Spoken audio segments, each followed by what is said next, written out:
बाद की जिंदगी में वह अपनी परिस्थितियों की इतनी आदी और सुन्न हो चुकी थी कि जैसे सब कुछ सामान्य लगने लगा था।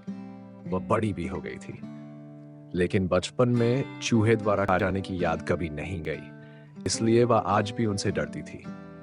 मगर अब वह 3 साल की बच्ची नहीं, 33 साल की महिला थी।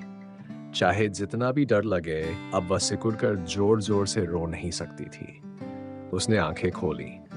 कमरे में रोशनी थी, जबकि कोई बल्ब जल नहीं रहा था। उसने सिर मोड़ा और देखा कि कमरे से जो आवाज आ रही थी वो चूहे की नहीं थी, बल्कि किसी इंसान की थी। क्या कोई चोरी कर रहा था?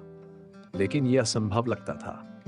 उनका घर गांव के सबसे गरीब घरों में से एक था, और इस समय में कोई चोर इतनी हिम्मत करके किसी के घर में घुसकर चोरी करे, ये भी मुश्किल था।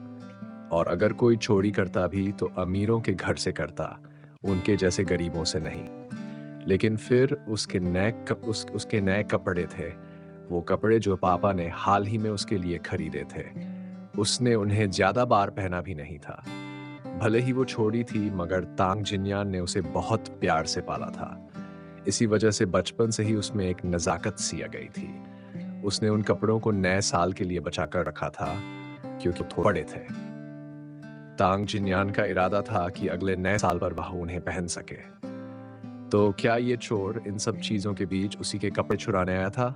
उसने उठकर देखा, और बाकी अलमारी के पास एक औरत झुकी बैठी थी। उसके कंधे तक लंबे बाल थे जो एक क्लिप से पीछे बंधे हुए थे। वह एक महिला थी, एक औरत चोर नहीं। उसने तुरंत खुद को सुधारा और हल्की मुस्कान के साथ सोचा, ये तो उसकी माँ थी। वो उसके कपड़े वेई जियानी के लिए ले जा रही थी, है ना? वेई जियानी उसे सिर्फ 1 साल छोटी थी, मगर कद में बड़ी थी। वो जो कपड़े तांग यूशिन के लिए थोड़े बड़े थे, वेई जियानी के लिए बिल्कुल सही होंगे। पिछले जीवन में भी यही हुआ था। उसके सभी अच्छे और महंगे कपड़े, जिनसे उसे बहुत लगाव था, सांग जिलान ने वेई जियानी के लिए ले लिए थे। कोई ये मत पूछे कि उसने किसी और की बेटी के लिए अपनी बेटी से ज्यादा ममता क्यों दिखाई, क्योंकि ये वैसा नहीं था जैसा बाकी लोग सोचते थे। अधिकांश लोग नहीं जानते थे, लेकिन तांग यूशिन जानती थी। उसे सच्चाई का पूरा अंदाजा था, क्योंकि वेई जियानी किसी और की बेटी नहीं थी, वो सांग जिलान की सगी बेटी थी। जब वेई जियानी कुछ ही महीने की थी, तब सांग जिलान काम के बहाने बाहर चली गई थी और लगभग 1 साल तक लौटी नहीं। जब वो लौटी, तब तांग यूशिन करीब 2 साल की हो गई थी। उस 1 साल में सांग जिलान कोई काम नहीं कर रही थी, जैसा कि उसने सबको बताया था, बल्कि वो वेई जियानी के पिता वेई तियान के साथ रह रही थी, और उसी दौरान उसने एक बच्ची को जन्म दिया।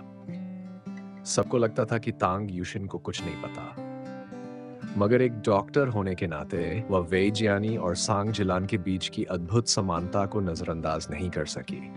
इसलिए नौकरी शुरू करते ही उसने दोनों के बालों के नमूने लेकर डीएनए टेस्ट करवाया। परिणाम वही आया जो वह जानती थी। वेई जियानी और सांग जिलान सच में माँ बेटी थी। सांग जिलान ने उसे धोखा दिया था, उसके पिता को भी मूर्ख बनाया और पूरे परिवार को झूठ में रखा। अपनी सगी बेटी को घर लाकर उसने अपनी चालाकियों का ताज पहना और उसके पापा को पहना दिया एक ऐसा हरापन जो उम्र भर उनके माथे से नहीं उतरा। पिछले जीवन में माँ का जो थोड़ा बहुत प्यार बचा था, वह भी तब खत्म हो गया जब तांग यूशिन ने देखा कि उसका पति झांग योंगान वेई जियानी की ओर आकर्षित हो रहा है।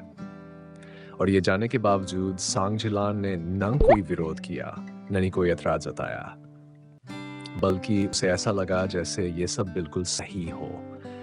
क्या ऐसा इसलिए था क्योंकि झांग योंगान एक लिस्टेड कंपनी में काम करता था और सालाना लाखों कमाता था, या फिर इसलिए क्योंकि वो उसी घर में रहता था जिसे तांग यूशिन ने बड़ी मुश्किल से पैसे जोड़ जोड़ कर खरीदा था?